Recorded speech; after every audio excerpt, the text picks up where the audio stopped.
salvación. Pero en sí el argentino, hemos estado en el norte, hemos estado en unas partes del sur de aquí, de lo que es la Argentina en general, y hemos visto pues que el evangelio en sí está retrasado aquí, comparado a México, Estado de México, comparado a Perú, de donde nosotros venimos, pues el evangelio aquí ha estado muy retrasado, el avance es muy corto, es muy lento, pero nada de lo que Dios pueda hacer, ¿verdad?, que de aquí en adelante. Amén, pastor, y yo creo que son pioneros, usted, pastor Equivo, y todos ustedes, y bueno, estamos orando, pastor, también nosotros para ir en octubre, vamos a capacitar Amén. a gente en cuanto a ganar almas, y bueno, yo creo que por ahí nos vamos a ver. Pastor, le dejo los micrófonos, tiene todo el tiempo del mundo para predicar, adelante. Gracias, hermano, pues qué bendición poder estar con ustedes a través pues de todo lo que hace la tecnología, ¿verdad? Una bendición. Reciban cordiales saludos a todos los radioescuchas, pues de parte de mi esposa, Xiomara, de mis 4 niños aquí en casa, y pues es una bendición poder compartir la palabra del Señor. Yo quiero invitarles a que puedan ir conmigo al libro de Mateo, capítulo 26, donde vamos a dar lectura. Mateo, capítulo 26, el Evangelio de Mateo, capítulo 26, y pues vamos a empezar la lectura desde el versículo 36, Mateo capítulo 26, y vamos a empezar desde el versículo 36. Vivimos tiempos en los cuales no estamos ajenos a la aflicción, no estamos ajenos a la angustia, a ser tentados muchas veces a hacer lo que nos parece mejor, ignorando lo que es la voluntad de Dios.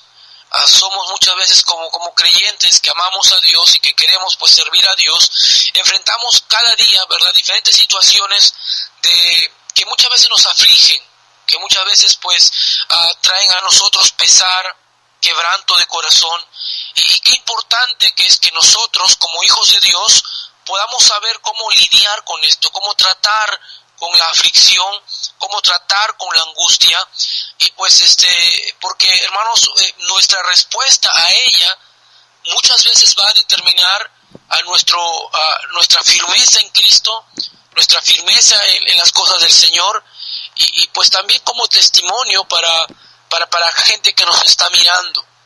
El día de ayer, pues tuve la oportunidad de estar con un matrimonio nuevo, joven, que está llegando a la iglesia, con aflicciones, con quebrantos de corazón, y pues estuve charlando con ellos y ellos me contaban lo importante que es para ellos venir a la iglesia, ser fieles y poder lidiar muy bien con las luchas que ellos están enfrentando.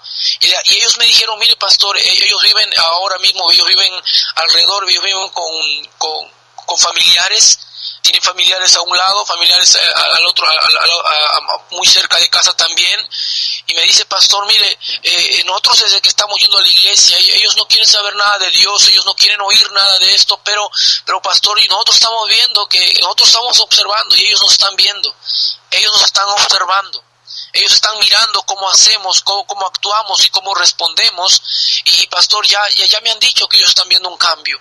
Qué importante es cómo nosotros podemos tratar con esto de la angustia. Sabemos por la palabra de Dios, el Señor Jesucristo nos dijo que en el mundo tendremos aflicción, y pues la aflicción no es lejano al cristiano, la angustia no es ajeno al cristiano, y pues quiero hablarles un poquito acerca de cómo poder lidiar con la angustia, cómo poder tratar con la depresión, con la aflicción que nosotros enfrentamos o que vamos a enfrentar. En Mateo capítulo 26 y en el versículo 36 dice la palabra del Señor: entonces llegó Jesús con ellos a un lugar que se llamaba Getsemaní, y dijo a sus discípulos: sentaos aquí entre tanto que voy allí y oro. Y tomando a Pedro y a los 2 hijos de Zebedeo, comenzó a entristecerse y a angustiarse en gran manera. Entonces Jesús le dijo: mi alma está muy triste hasta la muerte, quedaos aquí y velad conmigo. Y yendo un poco delante, se postró sobre su rostro llorando y diciendo: Padre mío, si es posible, pase de mí esta copa, pero no sea como yo quiero, sino como tú. Vino luego a sus discípulos y los halló durmiendo, y dijo a Pedro: ¿así que no habéis podido velar conmigo una hora? Velad y orad, para que no entréis en tentación. El espíritu a la verdad está dispuesto, pero la carne es débil. Otra vez fue y oró por segunda vez, diciendo: Padre mío, si no puede pasar de mí esta copa sin que yo la beba, hágase tu voluntad. Vino otra vez y los halló durmiendo, porque los ojos de ellos estaban cargados de sueño. Y dejándolos se fue nuevamente y oró por tercera vez, diciendo las mismas palabras. Entonces vino a sus discípulos y les dijo: dormid ya y descansad. He aquí ha llegado la hora y el Hijo de Hombre es entregado en mano de pecadores. Levantaos, vamos, ved que se acerca el que me entrega. Vemos pues en esta porción, este pasaje de las Escrituras, vemos el sufrimiento, vemos el quebranto, vemos pues la agonía que nuestro Señor Jesucristo estaba enfrentando allá en Getsemaní, previo al sacrificio, previo al arresto que iba a enfrentar nuestro Señor Jesucristo. La Biblia nos relata este pasaje, esta historia, como una enseñanza para cada uno de nosotros, que enfrentamos aflicción, que enfrentamos pruebas, que enfrentamos sufrimientos. Mire usted cómo la Biblia registra la expresión de agonía, de angustia que nuestro Señor Jesucristo estaba padeciendo. O escucho muchas veces a hermanos decir: pues pastor, lo que yo estoy pasando, nadie entiende, pastor, lo que yo estoy enfrentando, nadie puede comprenderme. Recuerdo una vez un hermano decirme: pastor, pues Jesús no me va a entender lo que yo estoy pasando.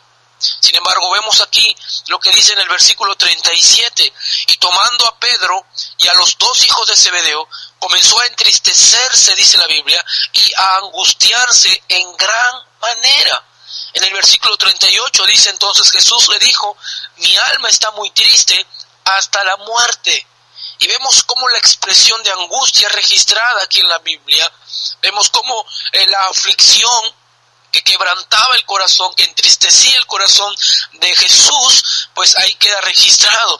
Y mire, mi hermano, mi amigo, hermano que escuchas la radio ahora, mira, Dios conoce tu aflicción, porque nuestro Señor Jesucristo fue experimentado en quebranto. Él sabe lo que estás pasando, Él sabe lo que es el dolor, Él sabe lo que es la angustia, Él sabe lo trágico que es pasar por el valle de lágrimas, por el valle de quebranto.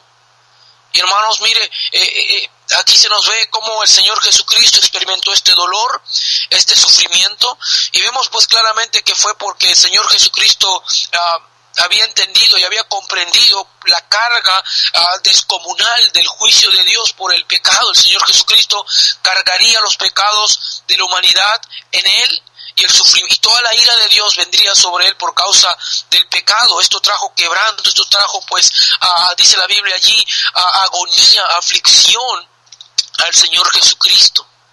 Y muchas veces, hermanos, no entendemos a veces las razones de por qué pues viene aflicciones a nuestras vidas. Puede ser quizás que usted en esta mañana está experimentando un quebranto. Puede ser quizás, hermano, que usted despertó hoy queriendo, pues pensando que sus problemas se le van a acabar, y usted despertó hoy y aún siguen allí. Y usted quizás ha preguntado por qué Dios permite el sufrimiento. Y hay muchas razones por qué Dios permite quebranto y sufrimiento en nuestras vidas. Pero una de las razones muchas veces es, hermano, es que el Señor quiere que nosotros oremos. En Lucas, bien, vaya conmigo un momento allí, no pierda el libro de Mateo 26, vamos a volver allí, pero en Lucas capítulo 22 encontramos allí una descripción de Cristo y el sufrimiento, y en Lucas capítulo 22, en el versículo 39, Lucas capítulo 22 y en el versículo 39, la Biblia nos describe de igual forma pues otra porción de las Escrituras, cuando nos habla aquí al Señor Jesucristo, y dice la Biblia aquí en el 39: y saliendo se fue, como solía, al monte de los olivos, y sus discípulos también le siguieron. Cuando llegó a aquel lugar, les dijo: orad que no entréis en tentación. Y vemos, hermanos, pues qué importante que es muchas veces cómo respondemos a la aflicción, cómo respondemos a la angustia. Y vamos a ver pasos que Cristo hizo, pasos que el Señor Jesucristo siguió, y cómo nosotros pues podemos tomar ese ejemplo y sacarle provecho a nuestro sufrimiento. No necesariamente, hermanos, pues la aflicción o la angustia, ¿verdad? O estar en una situación de aflicción, hermanos, necesariamente es pecado. Vemos en la Biblia ejemplos, por ejemplo, hermanos, que el Señor Jesucristo es un ejemplo, estuvo bajo aflicción, bajo angustia. De igual forma, por ejemplo, los amigos Job, encontramos ahí en la Biblia, y los amigos de Job, pues dándole una acusación, ¿verdad? Le dice, ¿dónde está tu fe? Le dicen a Job. Hermanos, depresión, angustia, hermanos, muchas veces nos vamos a encontrar allí, pero lo importante es, pues, cómo le voy a responder, cómo le voy a hacer, cómo voy a salir de ello. Y quiero hablarles, hermanos, de cuatro cosas que usted y yo podemos aprender de nuestra depresión, de nuestra aflicción, de nuestro momento de dolor. Y la primera cosa que yo quiero mostrarles, hermanos, aquí en Mateo capítulo 26, es, hermanos, que para toda depresión, para toda aflicción, hay oración. Para toda aflicción hay oración. Y miren, hermanos, por favor, en Lucas capítulo 22, versículo 44, Lucas capítulo 22, versículo 44, ahí en la Biblia, la palabra del Señor nos dice allí, y estando en agonía, hablando de Cristo, dice la Biblia, estando en agonía, mire lo que dice, oraba más intensamente, y era su sudor como grandes gotas de sangre que caían hasta la tierra. Y encontramos ahí, hermanos, pues que para cada aflicción, para cada depresión, para cada angustia, hay oración. Dice la palabra del Señor, leímos hace un momento en Lucas 22, 44, que estando en agonía, oraba más intensamente. ¿Y cómo necesitamos nosotros, hermanos, a entender eso hoy, en esta mañana? Que, hermanos, las aflicciones y las pruebas y muchas veces, hermanos, la angustia que el Señor permite en nuestras vidas, no es, hermanos, pues para desanimarnos, no es, hermanos, pues para vencernos, no es, hermanos, pues no es una piedra la cual nos hace tropezar, mas, hermanos, muchas veces las aflicciones que el Señor permite en nuestras vidas es para que usted y yo podamos tener una vida de oración. Para cada depresión, para cada angustia, para cada aflicción, hay oración. Muchas veces como cristianos, como hijos de Dios, ¿cuántas veces escuchamos esto? Pero cuánta falta nos hace poner en práctica. Recuerdo una vez una hermana pasando por aflicción y empezó y dejó de venir a la iglesia. Y yo fui a visitarle y le dije, hermana, pues le extrañamos en la iglesia, ¿qué sucedió? ¿Qué pasó? Me dice, pastor, pues estoy sufriendo, estoy pasando por un momento difícil, pastor. No más que pase esto, pastor, yo voy a estar en la iglesia. Y después la hermana me dijo, pastor, me dijo, y yo le digo, hermana, pero ¿y qué está haciendo usted, hermana, con su aflicción? ¿Qué está haciendo usted para salir de esto? Me dice, pastor, pues yo ya no estoy yendo a la iglesia porque ahora yo estoy saliendo a los shopping. Ahí son lugares, pues, donde no venta de unos shopping, centros comerciales. Y me dice, pues yo me voy ahí, pastor, para distraerme, para salir del ambiente un momento, me dice. Y, hermanos, ¿cómo necesitamos nosotros practicar principios bíblicos? Y el Señor Jesucristo es un ejemplo para nosotros, de que para la aflicción, de que para la tristeza, que para la agonía que enfrentamos, hay la oración. Y, hermanos, mire, para cualquier ocasión que usted esté enfrentando, ya sea de dolor, de quebranto, de sufrimiento, hay oración. En el versículo 39, mire qué dice la palabra del Señor de Mateo capítulo 26. Estamos viendo, pues, respuestas adecuadas a la depresión, cómo lidiar con la angustia. Y en el versículo 39 dice la Biblia, y yendo un poco adelante, se postró sobre su rostro, orando y diciendo, Padre mío, si es posible, pase de mí esta copa, pero no sea como yo quiero, sino como tú. Y aquí, hermanos, pues el Señor Jesucristo pasando por una aflicción, una tristeza, una carga por el pecado, hermanos, que Cristo iba a llevar, y el juicio de Dios por el pecado y la ira de Dios sobre él, y lo que él iba a enfrentar, hermanos, trajo agonía, trajo quebranto a su corazón, hermanos, pero gracias a Dios por la oración, gracias a Dios por la provisión, gracias a Dios que usted y yo podemos entrar, como dice la Biblia, a ese trono de gracia, para alcanzar oportuno socorro. Gracias a Dios por eso. La palabra del Señor nos dice en Jeremías 33:3